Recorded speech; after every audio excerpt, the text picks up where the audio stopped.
Beginilah kondisi dump truck pengangkut batu bara yang ringsek di bagian depan akibat menabrak bagian belakang dump truck pengangkut batu bara lainnya di Jalan Hauling Batubara, kilometer 110 Desa Ketapang Bening, Kecamatan Rawas Ilir, Kabupaten Muratara.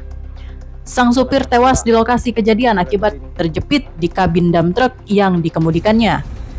Kejadian tersebut berawal saat kedua dump truck pengangkut batu bara berjalan beriringan dengan muatan batu bara melaju dari arah Ketapang Bening menuju ke arah Macang Sakti.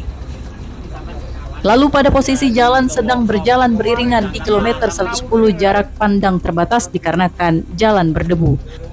Kemudian truk yang dikendarai korban dengan posisi berada di belakang menabrak bak belakang dump truck lainnya, sehingga benturan keras terjadi hingga menyebabkan kepala dump truck ringsek parah dan menyebabkan sang supir terjepit. Kemudian petugas kepolisian bersama dengan supir lainnya langsung mengevakuasi korban ke rumah sakit. Proses evakuasi sendiri berlangsung dramatis.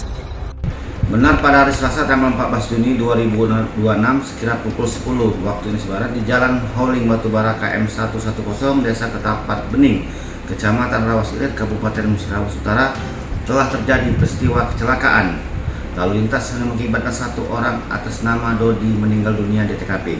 Kejadian tersebut berawal dari dua unit mobil DT milik PT MJR dengan muatan batu bara dari arah Ketapang Bening menuju arah Macang Sakti.